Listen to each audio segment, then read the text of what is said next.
pois entru no acerto dele com entusiasmo e presteza, repetindo as duas palavras vezes após vezes, cada vez indicando homem ou uma mulher. Seguida, a garota europeia aponta para essa mesma novamente e diz Zora. Por um momento, lá fica perplexa, mas logo sorriu e assentiu com a cabeça. Zora, diz ela, apontando para sua companheira, e então, rapidamente, toco o próprio peito com dedo indicador esguio e diz, lá este foi o campo. A cada hora, lá aprendia novas palavras, inicialmente todos substantivos, que descreviam cada objeto familiar que aparecia com mais frequência sua visão. Ela aprendeu com notável celeridade, evidenciando uma mente alerta e inteligente e uma memória retentiva, pois, uma vez que aprendia uma palavra, jamais a esquecia. Sua pronunciação sempre era perfeita, pois ela tinha sotaque decididamente estrangeiro, que era como nada que Zora de novo jamais ouvira antes, e tal que tivente que a professora nunca se cansava de ouvir sua aluna recitar a medida que a marca progredia. Zora percebeu que havia pouca probabilidade de que fossem maltratados por seus captors, sendo evidente para ela que o Zyke estava impressionado com a crença de que, quanto melhor fosse a condição que pudessem ser apresentados ao seu potencial comprador, mais generoso seria o retorno que Abu Batun pediria esperar receber. Sua rota seguia para noroeste, através de uma seco do país gala da Abissínia, e, a partir de fragmentos de conversas que Zora ouviu, ela soube que Abu Batun e seus seguidores estavam apreensivos com os perigos durante essa parte da jornada. E bem que poderiam ter sido, pois, por iras, os árabes conduziram incursos território gala com o propósito de capturar escravos, e entre os negros com eles estava escravo gala que Abu Batun havia trazido consigo de seu lar no deserto. Após o primeiro dia, os prisioneiros tiveram permissão para usar as mãos livremente, mas sempre cercados por guardas árabes. Embora parecesse improvável que uma garota desarmada corresse o risco de escapar para a selva, onde estaria cercada pelos perigos da anime selvagens ou que certa inimigo. Contudo, esse Abu Batun pude seus pensamentos, ficaria adenido ao descobrir que, na mente de cada havia a determinado de escapar a qualquer destino, em vez de marchar docilmente para fim do qual a moca europeia estava plenamente consciente e que lada opar, sem dúvida, presentia parte a educação de la progredia bem quando a comitiva se aproxima da fronteira do país dos galas, mas, nesse meio tempo, ambas as mocas tomaram conhecimento de uma nova ameaça que parava sobre lada opar. Ibn Dumyak marcava frequentemente ao seu lado, e seus olhos, quando a observava, havia uma mensagem que não precisava de palavras para ser transmitida.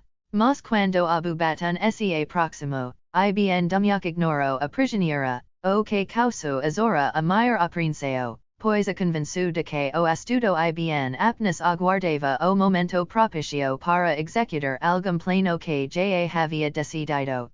Zora não tinha dúvidas quanto ao propósito geral de seu plano. Na fronteira com a região dos galas, foram detidos por rio Mshia. Não puderam seguir para o norte, direto a Abissínia propriamente dita, e não osaram ir para o sul, onde naturalmente esperariam que a persguico os alcances. Assim, foram forcados a esperar onde estavam. E enquanto esperavam, Ibn Dumyak atacou. Mais uma vez. Peter Ziveri encontrava se diante das muralhas de opar, e mais uma vez a coragem de seus soldados negros se dissipava diante dos estranhos gritos dos habitantes da cidade do misterio. Os desguerreiros, que nunca haviam estado opar e que se ofereceram para entrar na cidade, pararam tremendo quando o primeiro dos gritos aterrorizantes surgiu, agudo e penetrante, das ruínas proibitivas. Miguel Romero liderou os invasores mais uma vez, e logo atrás dele estava Wayne Colt. De acordo com o plano, os negros deveriam seguir de perto os dois primeiros, com o restante dos brancos fechando a retaguarda, onde poderiam reunir e encorajar os negros ou, se necessário, forcalosa avancar com as pontas de suas pistolas. Mas os negros sequer usavam adentrar a abertura da mural ha externa, tão desmoralizados estavam pelos gritos de advertência sobrenaturais que suas mentes supersticiosas atribuíam a demonios malignos, contra os quais não havia defesa e cuja animosidade significava morte quase certa para aqueles que desconsiderassem seus desejos. Entram, covardes imundos, gritos e veri, ameaçando os negros com a seu revólver na tentativa de forcá-los a entrar na abertura dos guerreiros ergueu a seu fuzil ameaçadoramente. Guard sua arma, homem branco, diz ele. Lutaremos contra homens, mas não contra os espíritos dos mortos. Dias de lado, Peter, diz Dorsky. Matuto, teremos toda a turba sobre nos e todos seremos mortos. Cada negro de equipe simpatiza com esses homens.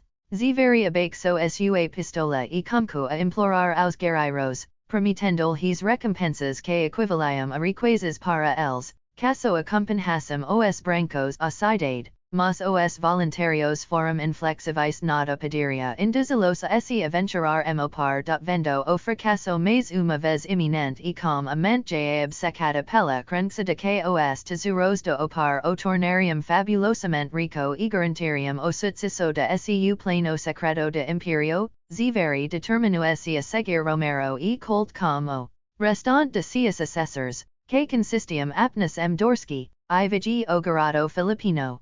Vamos, diz ele, teremos que tentar sozinhos, esses covardes não nos ajudaram. Quando os quatro homens atravessaram a mural ha externa, Romero e Colt já haviam desaparecido além da mural ha interna.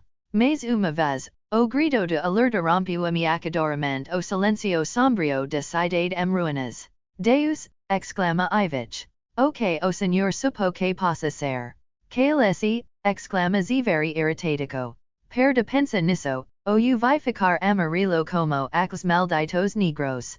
Lentamente, atravessaram a quadra direto à parede interna, e não havia muito entusiasmo manifesto entre eles, excito pelo evidente desejo no peito de cada de permitir que dos outros tivesse a gloria de liderar o avanco. Tony havia alcançado a abertura quando uma cacofonia de ruidos do outro lado da parede irrompeu seus ouvidos coro horrendo de gritos de guerra, misturado ao som de pés correndo. Houve despero, e depois outro Tony virou-se para ver se seus companheiros o estavam seguindo. Eles haviam parado e estavam de pé como os rostos pálidos, ouvindo então, Ivich se virou. Que se dane o auro, diz ele, e começou a correr de volta para a mural ha externa. Volte aqui, seu miserável, grita Zeveri, e foi atrás dele com Dorsky msu encalco. Tony hesitou por momento e, seguida, apressou-se persegui-los, e ninhum deles parou que estivessem além da mural ha externa. Os Zeveri alcançaram Ivich e o agarraram pelo ombro. Eu deveria matá-lo, ele exclama com a voz tremula. Voce ficou tão feliz ser de lá quanto eu, rosno Ivich. Qual era o sentido de entrar ali? Deveríamos ter sido mortos como Colt e Romero.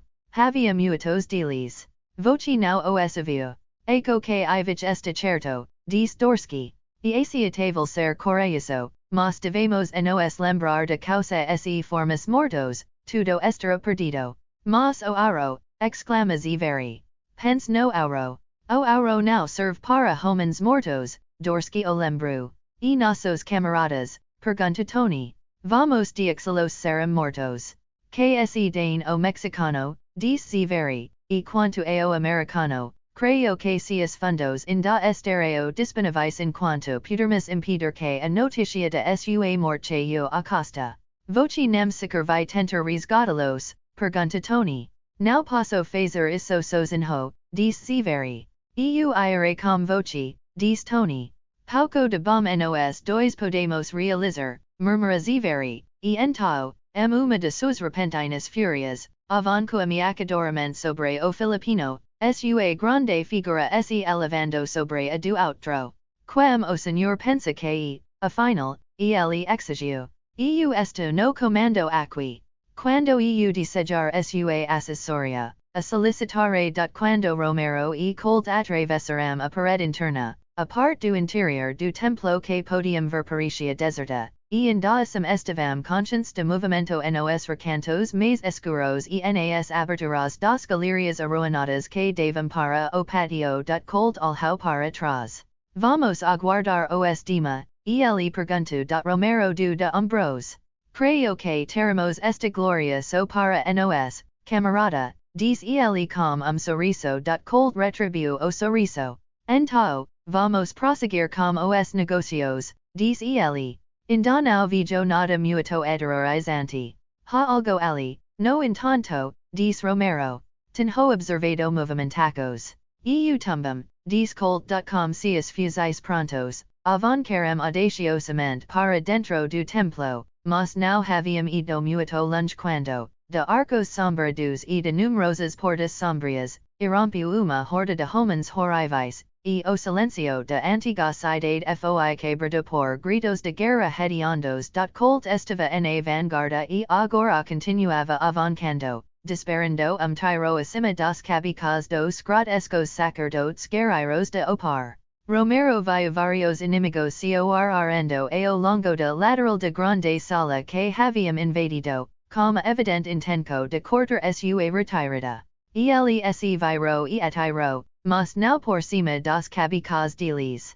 Percebendo a gravidade de sua situação, ele atirou para matar, e agora Cold fez o mesmo, com o resultado de que os gritos de alguns homens feridos se misturavam agora com os gritos de guerra de seus companheiros. Romero foi forçado a recuar alguns passos para evitar que os oparianos o cercassem. Ele atirou rapidamente agora e conseguiu conter o avanco torno de seu flanco. Alhar rápido para Cold revelou o firme sua posição, e no mesmo instante ele viu club arremessado atingir o americano na cabeça. O homem caiu como tronco, e instantaneamente seu corpo foi coberto pelos terríveis homens em hosta opar. Miguel Romero percebeu que seu companheiro estava perdido e, mesmo que não estivesse morto, ele, sozinho, não poderia fazer nada para resgatá-lo. Se escapasse com a própria vida, seria afortunado e, mantendo fogo constante, recuem direto a abertura na parede interna. Tendo capturado dos invasores. Vendo o outro recuar e temendo arriscar ainda mais o fogo devastador de aterrorizante arma na mão de seu único antagonista, os oparianos hesitaram. Romero atravessou a parede interna, virou-se e correu rapidamente para a externa, juntando-se aos seus companheiros na planície momentos depois. Onde está Cold? Exigiu Ziveri. Als o no capturam com porret e o capturaram, diz Romero. Ele provavelmente já faleceu a esta altura. E o abandonou, pergunta Ziveri. O mexicano voltou-se para seu chefe com fúria. O senhor me pergunta isso? Ele indagou. Voce empalideceu e fugiu antes mesmo de ver o inimigo.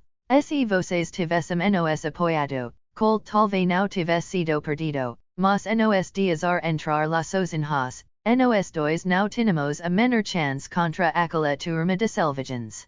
E voce me acusa de covardia. Não fiz nada disso, diz Ziveri, taciturno. Eu nunca disse que o senhor era covarde. Voce quis insinuar isso, embora, retrucou Romero, mas diz-me dizer-lhe, Ziveri, que voce não vai se safar com isso comigo ou com qualquer outra pessoa que tenha estado opar com voce. Detrás das muralhas, ergueu-se grito selvagem de vitória, e enquanto ainda ressoava pelos solos deslustrados de opar, Ziveri afastou-se da cidade, desalentado. Não adianta, diz ele. Não consigo capturar opar sozinho. Estamos retornando ao acampamento. Os pequenos padres, aglomerando-se sobre Cold, despejaram no de suas armas e amarraram suas mãos atrás das costas. Ele ainda estava inconsciente, e por isso o ergueram sobre os ombros de seus companheiros e o levaram para o interior do templo. Quando Cold recuperou a consciência, percebeu que estava deitado no chão de uma câmara ampla. Era a sala du trono du templo de opar, onde ele fora levado para que a alta sacerdotisa, pudsver o prisioneiro percebendo que seu cativo havia recuperado a consciência, seus guardas o erguerem bruscamente e o emperarem para a frente, direco abaixo do estrado sobre o qual se encontrava o trono de oa dado efeito de imagem irrompendo repentinamente sobre ele transmitio a cold a impressao definida de que era vítima de uma alucinaco ou de senho, a camera externa de ruina, na qual ele havia caído. Now havia dado ninhuma sugestão do tamanho de magnificencia semi-barbara desta grande camera, cuja grandeza mal era diminuída pela ruína dos séculos. Ele via diante de si, sobre trono ornamentado, uma jovem de beleza física excepcional, cercada pela grandeza semi-barbara de uma civilização antiga. Homens grotescos e hirsutos e belas donzelas formavam seu sequito. Seus olhos, repousando sobre ele, eram frios e cruéis, sua expressão, altiva e desprezível.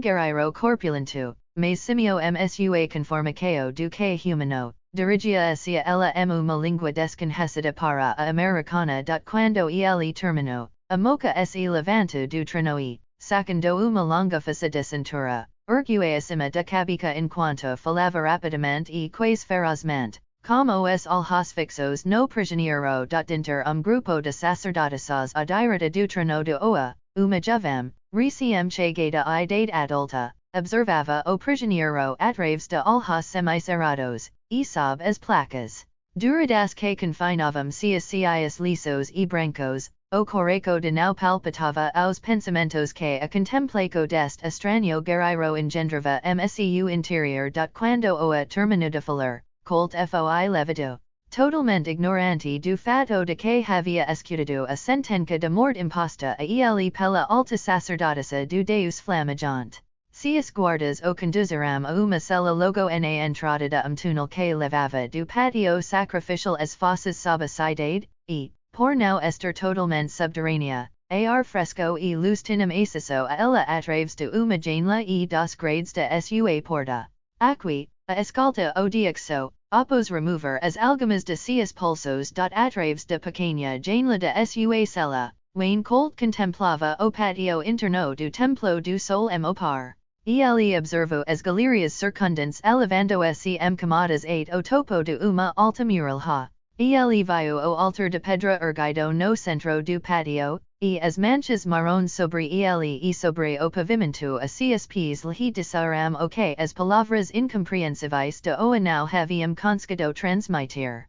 Por uma instante, sentiu o coraco afundar seu peito, e tremor percorrer a seu corpo ao contemplar sua incapacidade de escapar do destino que o confrontava. Não havia como confundir o propósito de quel altar quando visto conexão com os crânios sorridentes de antigos sacrificios humanos, que o encaravam através de suas órbitas baixas, seus nichos nas paredes circundantes. Fascinado pelo horror de sua situação, ele permaneceu parado, fitando o altar e os crânios, mas logo recuperou o controle de si e sacudiu o terror. Embora o desespero de sua situação continuasse a deprimi-lo, seus pensamentos voltaram-se para seu companheiro. Ele se perguntava qual teria sido o destino de Romero. Ali, de fato, havia camarada corajoso e galante, na verdade, o único membro do grupo que havia impressionado Colt favoravelmente, cuja companhia ele havia encontrado prazer. Os demaparition fanáticos ignorantes ou oportunistas gananciosos, enquanto a maneira e a fala do mexicano o rotularam como aventureiro despreocupado, que poderia alegremente oferecer sua vida qualquer causa que momentaneamente lhe despertasse a atenção, com olhar mais voltado para a amicao e a aventura do que para qualquer propósito serio. Ele não sabia, e claro, que Ziveri e os outros o haviam abandonado, mas estava confiante de que Romero não o faria antes que sua causa se tornasse totalmente desesperadora. Que o próprio mexicano fosse morto ou capturado. Contemplaco solitária de sua situação, Colt passou o restante da longa tarde. A noite caiu, in donau havia sinal decius captors. Elese perguntiva se pretendium diexilo ali sem comida ou agua, ou por ventura, a ceremonia que ovaria oferecido sacrificio sobre aquel altar sombrio e manchado de maram estava programada para cumprir tau cedo que consideraram desnecessario atender as suas necessidades físicas. Ele havia se deitado sobre a superfície dura, semelhante ao cimento, do chão da cela e tentava encontrar alivio momentâneo no sono, quando sua atenco foi atraída pela sombra de som vindo do patio onde o altar estava.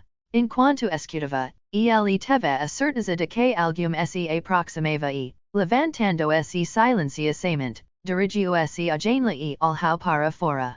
Na escuridão sombria de noite, aliviada apenas pela tenue luz de estrelas distantes, ele viu algo se mover pelo patio direto a sua cela, mas não conseguia distinguir se era homem ou fera, e então, de algum lugar alto entre as ruínas imponentes, e na noite silenciosa o grito prolongado, que agora aparecia ao americano tanto parte misteriosa cidade de opar quanto as próprias ruínas desmoronadas. Foi grupo taciturno e desanimado que retorno ao acampamento na borda da floresta abaixo das faixas de opar, e ao chegar, encontrou apenas mais desorganizado e desanimo. Não se perdu tempo narrar aos membros da expedição que retornava a história do sentinela que fora levado para a selva à noite por demônio, do qual o homem conseguiu escapar antes de ser devorado. Ainda frescas suas mentes estavam as estranhas circunstâncias de morte de Ragunathjafor, e os nervos de quais que estiveram diante das muralhas de opar não se sentiam nada tranquilos com aquela experiência, de modo que era uma companhia nervosa que acampava naquela noite sob as árvores escuras na orla da sombria floresta e, com suspiros de alivio, testemunhou a chegada da aurora. Mais tarde, após retomaram a marca direto ao acampamento base, o ânimo dos negros gradualmente retornou ao normal e, breve, a tensão sob a qual haviam trabalhado por dias foi aliviada por cantos e risos, mas os brancos estavam sombrios e taciturnos.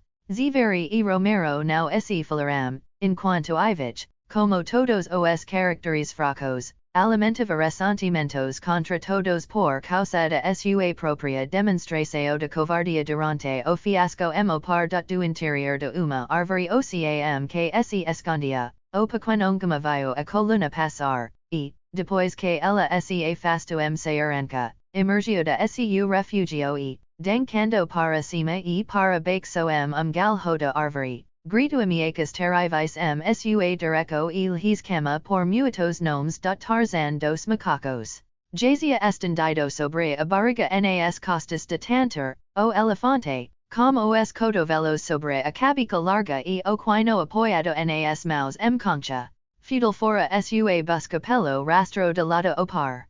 Se a terra tivesse se aberto e engolido, ela não poderia ter desaparecido de forma mais eficaz. Hoje, Tarzan havia encontrado Tantor e, como era seu costume desde a infância, demorou-se para aquela silenciosa comunhão com o sabio e velho patriarca da floresta, que parecia sempre transmitir ao homem algo de grande força de caráter e equilíbrio de fera. Havia uma atmosfera de estabilidade repousante Tantor que preenchia o homem macaco como uma paz e tranquilidade que ele acaba repousante, e Tantor, por sua vez, dava as boas-vindas à companhia do Senhor da Selva, a quem, sozinho, de todas as criaturas de duas pernas, via com amizade e afeico. As feras da selva não reconheciam ninhum mestre, muito menos o tirano cruel que impulsiona o homem civilizado sua corrida desenfreda do burco ao túmulo o tempo, mestre de incontáveis milhas de escravos. O tempo, o aspecto mensurável de Duracao, era incomensurável para Tarzan e Tantor. De todos os vastos recursos que a natureza havia posto a sua disposição, ela fora mais pródiga com o tempo, pois havia concedido a cada todo o tempo que poderia usar durante a sua vida, por mais extravagante que fosse seu uso. Tão grande era o seu suprimento que não podia ser desperdicado, pois sempre havia mais, mesmo 8 o momento de morte, após o qual diasava de ser essencial ao indivíduo, juntamente com todas as coisas. Tantur e Tarzan, portanto, não perdiam tempo, pois esse comunicavam meditação silenciosa, mas, embora o tempo e o espaço perduram para sempre, seja curvas ou linhas retas, todas as outras coisas devem ter fim, e assim, a tranquilidade e a paz que os dois amigos desfrutavam foram subitamente interrompidas pelos gritos excitados de macaco diminuto na folhagem de uma grande árvore acima deles. Arengama. Ele havia encontrado seu Tarzan, e seu alivio e alegria despertaram a selva ao limite de sua pequena e estridente voz. Preguiçosamente, Tarzan virou se olhou para o simio tagarela acima dele, e então satisfeito agora, além de qualquer dúvida, de que este era, de fato, seu mestre, lançou se para baixo para pousar sobre o corpo bronzeado do homem macaco. Bracos delgados e peludos envolveram o pescoço de Tarzan, enquanto se aconchegavam nesse refúgio, que lhe proporcionava aqueles breves momentos sua vida que podia desfrutar dos prazeres de complexo de superioridade temporário. Sobre o ombro de Tarzan, ele se sentia quase destemido e podia, impunemente, insultar o mundo inteiro. Onde voce estive, pergunta Tarzan. Procurando. Por Tarzan, respondiu o macaco. O que o senhor tem visto desde que o dias nas muralhas de opar, indago o homem macaco. Eu 6 muitas coisas. 6 o grande mangani dancando ao lure ao redor do corpo morto de Cheetah. 6 os inimigos de Tarzan marchando pela floresta. 6 está, empanturando da carcuca de barra. Voce vai matar mangani, ela, pergunta Tarzan. Não, responde Não havia femes entre os gomangani e os tarmangani, inimigos de Tarzan. Apenas machos, e eles marcharam de volta para o lugar onde os via pela primeira vez. Quando foi isso, pergunta Tarzan tudo havia subido aos céus, mas a uma curta distância de escuridão, quando viu os inimigos de Tarzan marchando de volta ao lugar onde os vira pela primeira vez. Talvez seja melhor verificarmos o que está tramando, diz o homem macaco. Ele do tapa afetuoso tentar com a palmada mão aberta despedida, levantou-se de salto e balançou-se agilmente nos galhos pendentes de uma árvore, enquanto, muito longe, Ziveri e sua comitiva caminhavam pela selva direto ao acampamento base. Tarzan dos macacos não segue trilhas terrestres, onde a densidade de floresta lhe oferece a liberdade de rodovias falhosas, e assim ele se move de ponto a outro com uma velocidade que muitas vezes tem sido desconcertante para seus inimigos. Agora, ele se movia uma linha quase direita, de modo que alcançou a expedico enquanto esta acampava para passar a noite.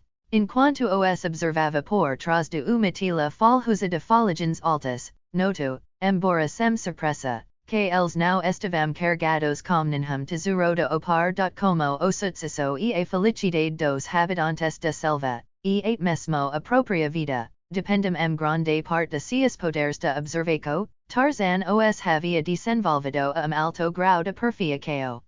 Seu primeiro encontro com essa comitiva, ele se familiarizara com os rostos, físicos e posturas de todos os seus principais membros e de muitos de seus humildes guerreiros e carregadores, com o resultado de que percebeu imediatamente que Colt não mais acompanhava a expedico.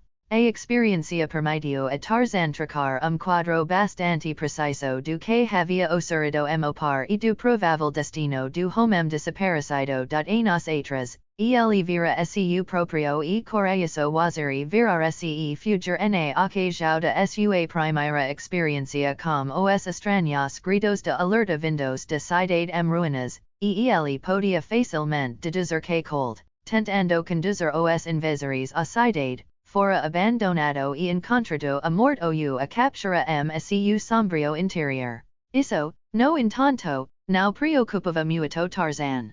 Embora tivesse sido atraído por Colt por aquele poder tenue e invisível conhecido como personalidade, ainda o considerava de seus inimigos, Caso estives morto ou capturado, a causa de Tarzan seria avancada por essa medida do ombro de Tarzan, gama observava o acampamento, mas permaneceu silencio, conforme Tarzan o havia instruido. Gama viu muitas coisas que gostaria de ter possuído, e particularmente cabacu uma camisa de chita vermelha usada por dos ascaris.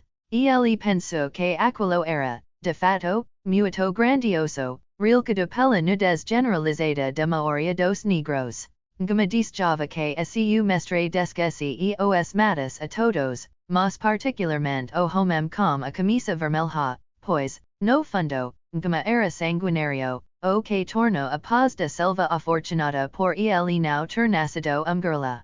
Mas a mente de Tarzan não estava voltada para a carnificina. Ele dispunha de outros meios para frustrar as atividades dessas estranhas. Durante o dia, ele havia feito uma presa e, agora, retirou-se a uma distância segura do acampamento e seixou sua fome, enquanto gama procurava ovos de pássaros, frutas e insetos dadiação a noite que quando envolveu a selva uma escuridão impenetrável, aliviada apenas pelas fogueiras de expedico acampada, Tarzan retornou a uma árvore de onde podia observar as atividades de expedico bivacada. Observou-os silencio por longo tempo e, de repente, ergueu a voz longo grito que imitava perfeitamente o horrendo grito de alerta dos defensores de opar do efeito sobre o acampamento foi instantâneo. A conversa, o canto e as risadas cessaram. Por momento, os homens permaneceram sentados como uma paralisia de terror. Seguida, punhando suas armas, aproximaram-se do fogo. Com a sombra de sorriso nos lábios, Tarzan desapareceu na selva. Ibn Dumyak esperou pacientemente e agora, no acampamento junto ao rio caudaloso na fronteira com a região de Gala, finalmente encontrou a oportunidade que tanto aguardava. A vigilância sobre os dois prisioneiros havia se afrouxado pouco, grande parte devido à crença de Abu Batan de que as mulheres não usariam seu enviador os perigos da selva ao tentar escapar de captores que, ao mesmo tempo, iram seus protetores contra perigos indomeiros. Ele, no entanto, não havia levado conta a justa avaliação de coragem e de engenhosidade de seus dois cativos, que, se ele soubesse, estavam constantemente à espera da primeira oportunidade de fuga.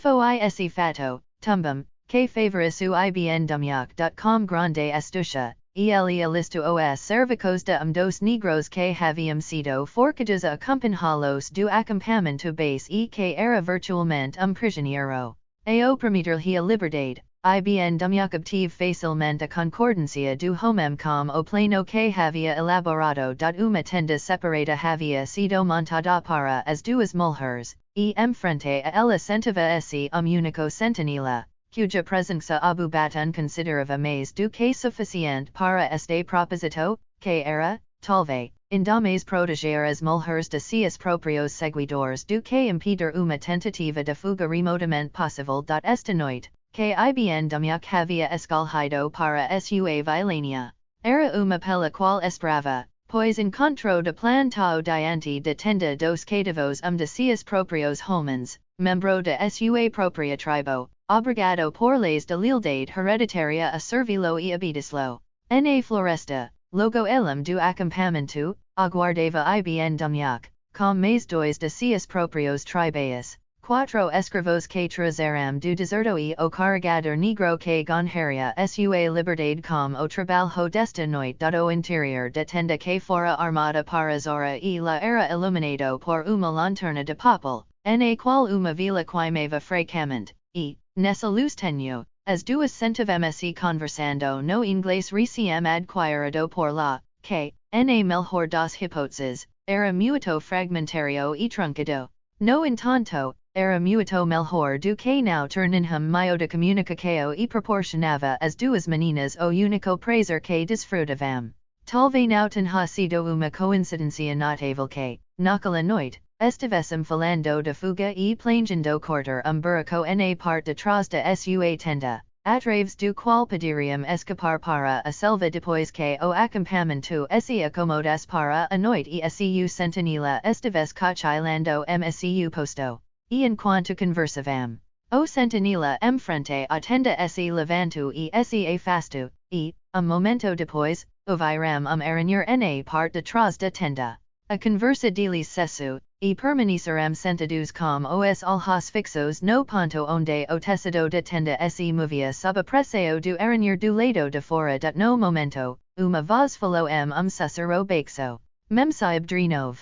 Quemi, o que deseja, perguntazora voz baixa. Encontrei uma forma de escapar. Posso ajudá-lo, caso deseje. Quem voce, exigiu Zora. E su bucula, e Zora reconheceu imediatamente o nome como sendo o de dos negros que Abubatan havia forcado acompanhá-lo do acampamento base. Apagui sua lanterna, sussurrou bucula. O sentinela se ausentou. Entrarei para lhe apresentar meus planos. Zora levantou se e apagou a vela. E momento depois os dois cativos viram bucula rastejando para o interior da tenda. Oca, memsaib, disse ele, os rapazes que Abubatan roubou de Buenas e Very estão fugindo esta noite. Estamos voltando para o safari. Levelocimos conosco, se desejaram vir. Sim, disse Zora, nos comparaceremos. Bom, disse bucula. Agora, oca adiantamento o que lhe digo.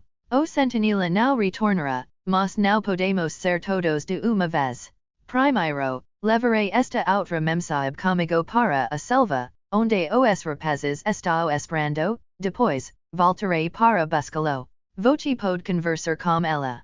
Diga-lhe que me siga e que não faça barulho. Zora voltou se para ela siga bucula, disse ela. Nos irmos esta noite. Eu irei buscá-lo, e, depois. Comparando, respondeu ele. Está tudo bem, bucula, disse Zora. Ela compreende. Bucula dirigiu-se à entrada da tenda e observou rapidamente o acampamento. Venha, disse ele, e, seguido por lá, desapareceu rapidamente da vista de Zora. A jovem europeia percebeu plenamente o risco que corríamos ao adentrar a selva sozinhos com aqueles negros meio selvagens, mas confiava neles muito mais implicitamente do que nos árabes e, além disso, sentia que ela e lá, juntas, poderiam contornar qualquer trajeto por parte de qualquer dos negros, a maioria dos que ela sabia que seria leal e fiel. Esperando no silencio e na solidão da tenda escura, por isso a Zora que bucula demorava desnecessariamente a voltar para buscá-la, mas quando matuto após matuto se arrastaram lentamente ate que ela sentisse que esperava horas e não houvesse sinal nem do negro nem da sentinela. Seus temores foram despertados a sério. No momento, ela decidiu não esperar mais por bucula, mas sim adentrar a selva em busca do grupo fuga. Ela pensou que talvez bucula não tivesse conseguido retornar sem arriscar ser detectada e que todos estivessem esperando logo além do acampamento por uma oportunidade favorável para retornar a ela. Ao levantar para colocar sua decisão em aco, ela ouvia passos se aproximando da tenda e, pensando que fossem de bucula, esperou, mas, em vez disso, via a túnica esfocante e o mosque de cano longo de arabe saluidas contra a escuridão menor do exterior, quando o homem enfiou a cabeça na tenda. Onde está Jalan, ele exigiu, mencionando o nome do sentinela ausente. Como deveríamos saber, retrucou Zora com voz sonolenta. Porque nos despertização no meio da noite? Somos os guardiões de vossos companheiros. O companheiro resmungo algo em resposta e, em seguida, virando-se, cama em voz alta atrás do acampamento, anunciando a todos que pudsem ouvir que Jalan estava desaparecido e perguntando se alguém o havia visto. Outros guerreiros se aproximaram, e houve muita especulação sobre o que teria acontecido com Jalan. O nome do homem desaparecido foi pronunciado em voz alta diversas vezes, mas não houve resposta, e finalmente o Zik chegou e interrogou a todos. As mulheres ainda estão na tenda, e ele indagou o novo sentinela. Sim, respondeu o homem. Conversei com eles. E estranho, dis abu baton, e entao, ibn dumyak, exclama. Onde estas, ibn? Hagelan era dostias homens. Now have resposta. Onde esta ibn dumyak? Ele now esta aqui, disum homem que estava perto do Zik. Nem fadil ideriem, dis outro. Procurem no acampamento e jam quem esta desaparecido, ordeno abu baton, e, quando a busca foi fida, descobrirem que ibn dumyak, hagelan, fadil e deriem estavam desaparecidos com cinco dos negros. Ibn dumyak nos abandono, dis abu baton. Bem, que seja.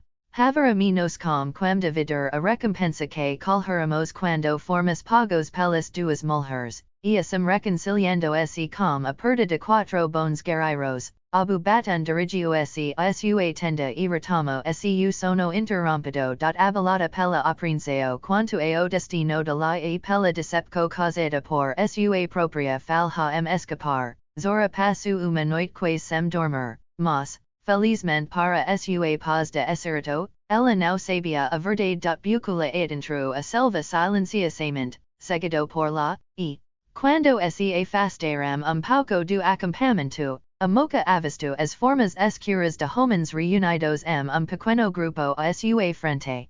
Os árabes, como seus inconfundíveis thobes, estavam escondidos na mata, mas seus escravos haviam removido suas próprias vestes brancas e, como Bucula, estavam nus, excito por tangas, convencendo a jovem de que apenas prisioneiros negros de abu baton aguardavam.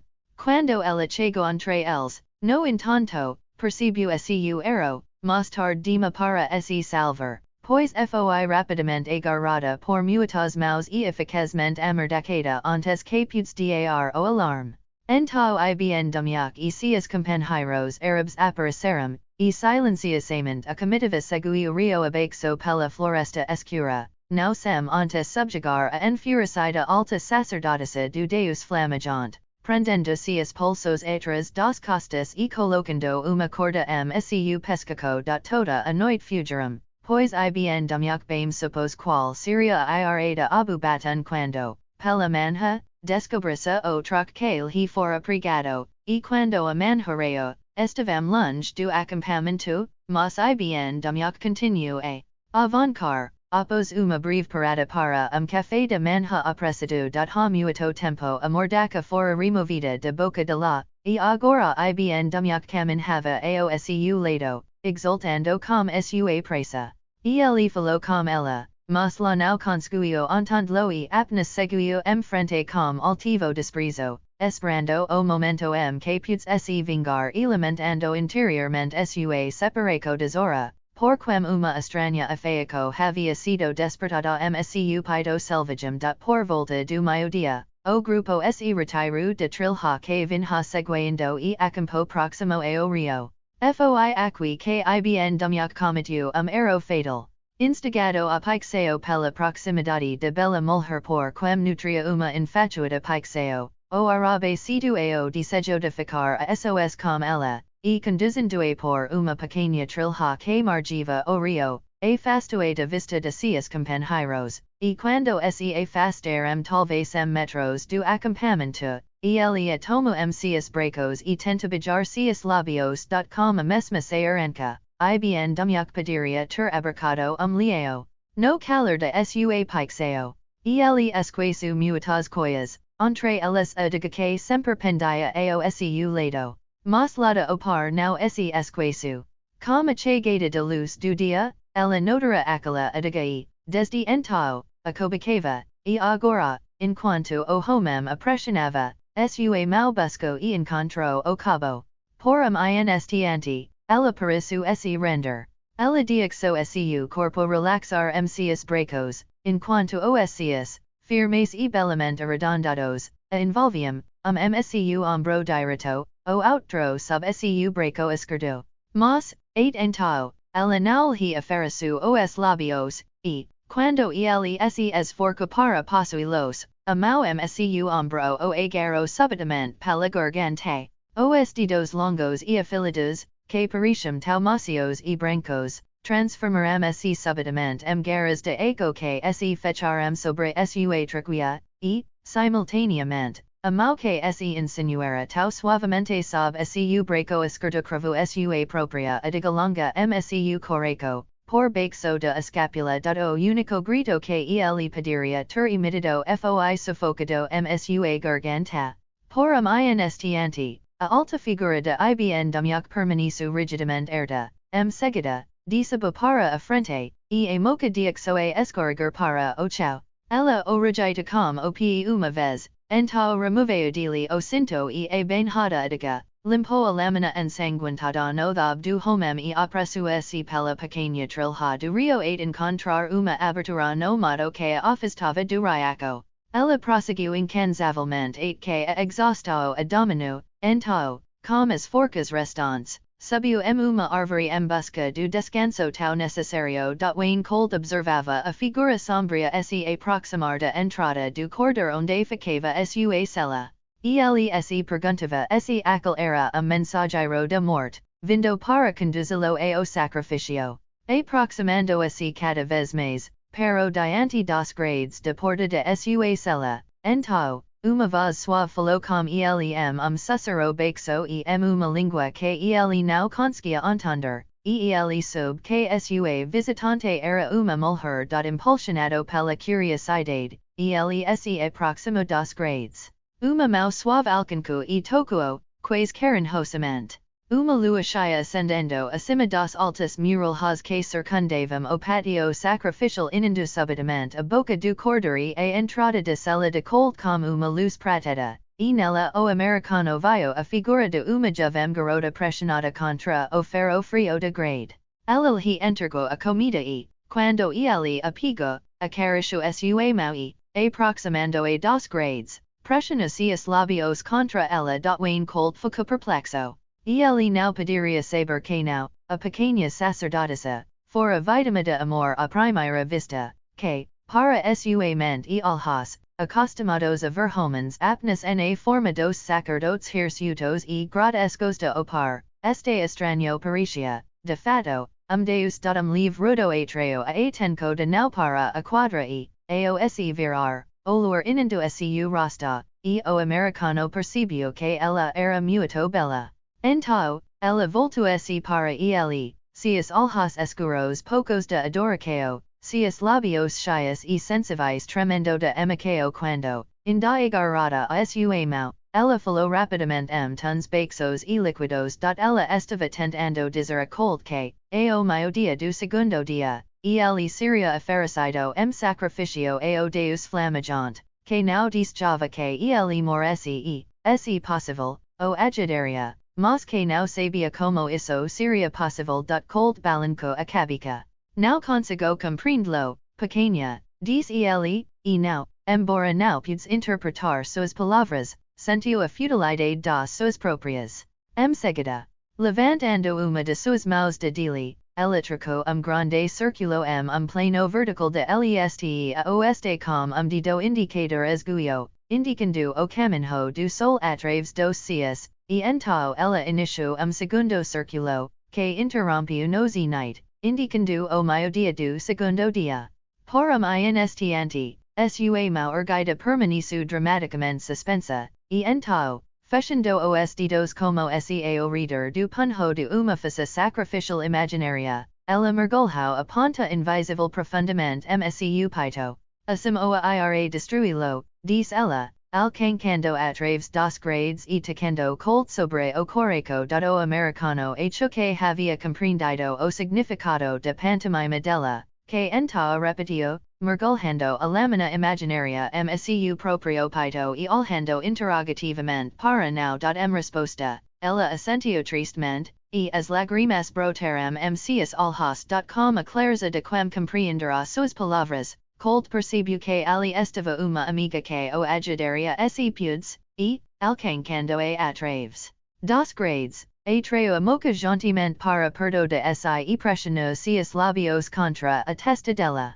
Com saluco baixo, não envolveu o pescoço dele com os bracos e pressionou o rosto contra o dele. Então, tão repentinamente quanto o havia agarrado, ela o soltou e, virando-se, apressou-se passos silenciosos, desaparecendo nas sombrias sombras de arco dos lados do patio de sacrificio. Cold como a comida que el trazera e, por muito tempo, fica ditado ponderando as forcas inexplicáveis que governam os atos dos homens.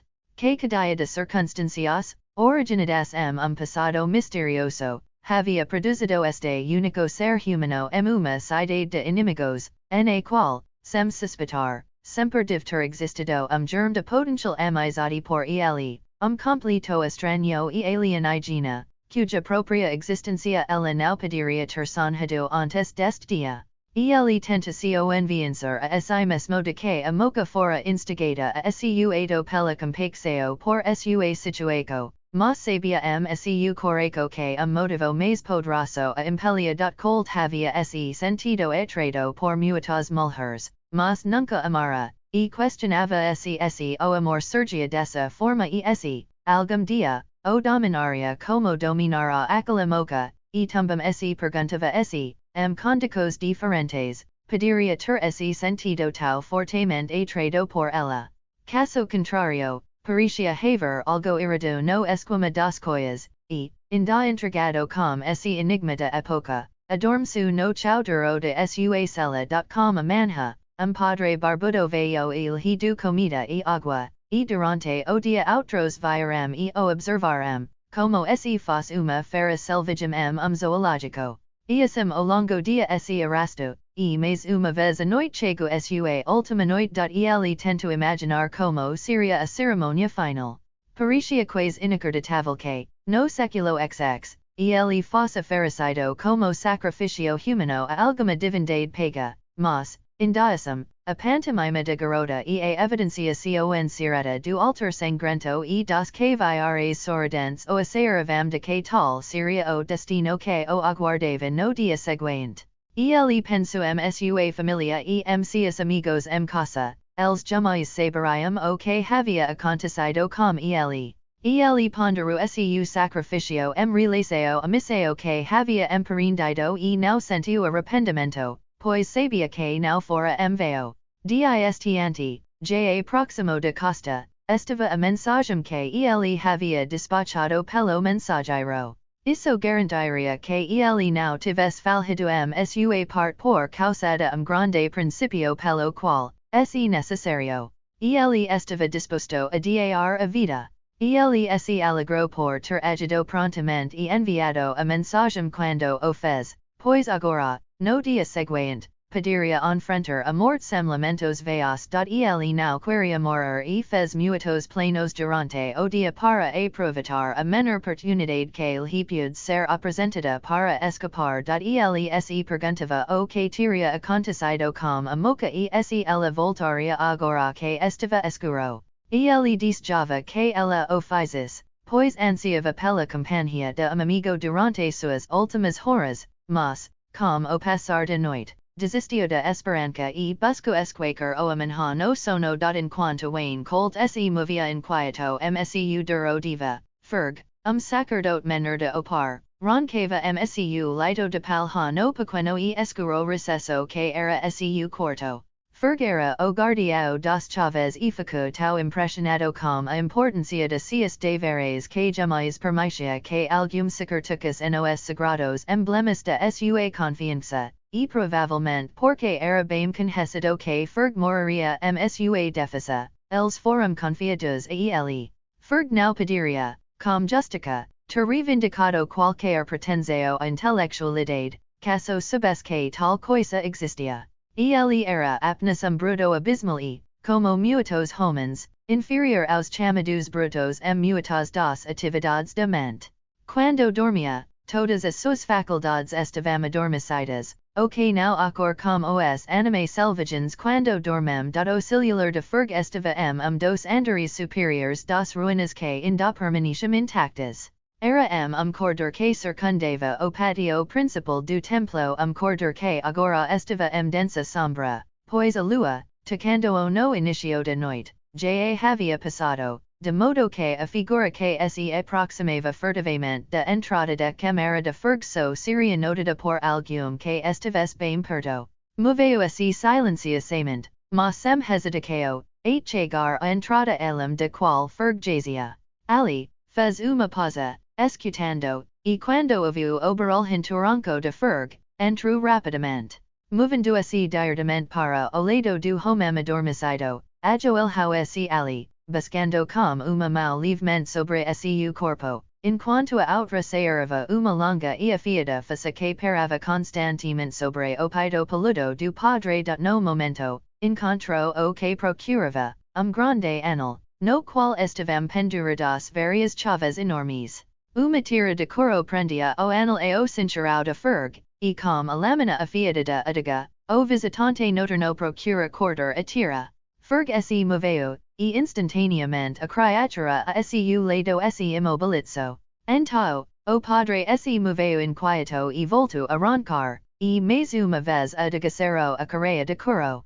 Passou pela mecha inesperadamente e tocou livremente o metal do anel, mas o suficiente para fazer as chaves tilintaram imperceptivelmente. Instantaneamente, Ferg estava desperto, mas não se levantou. Ele nunca mais se levantaria. Silenciosamente, com rapidez, antes que a criatura estúpida pudesse perceber o perigo, a lâmina afiada de Edgar perfurou o coraco. Silenciosamente, Ferg disse Su algaz hesitou por momento com Edgar empunhou, como se quis se certificar de que o trabalho fora bem feito.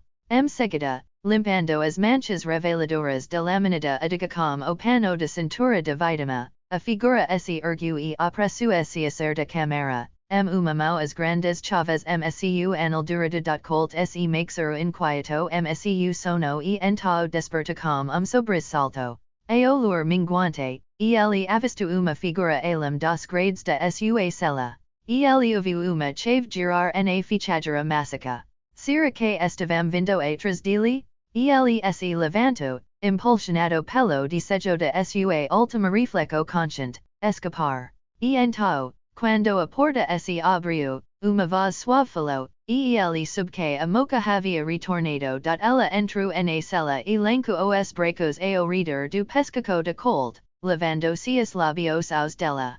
Por momento, ela se apegou a ele, e então o soltou e, tomando uma de suas mãos nas suas, o instou a segui-la, e o americano não hesitou diazar o interior deprimente da sala de morte. Com passos silenciosos, não lidrou o caminho pela esquina do patio sacrificial, através de arco escuro para corredor sombrio, serpenteando e torcendo, mantendo-se sempre nas sombras escuras. Ela o conduziu por uma rota sinuosa através das ruínas, 8 após o que pareceu uma eternidade para Colt. A garota abriu uma porta baisa, forte e de madeira e o conduziu ao grande salão de entrada do templo, através do poderoso portal do qual ele podia ver a muralha interna da cidade. Aqui não parou e, aproximando-se do homem, olhou seus olhos. Novamente, seus bracos envolveram seu pescoço, e novamente ela pressionou seus lábios aos dele.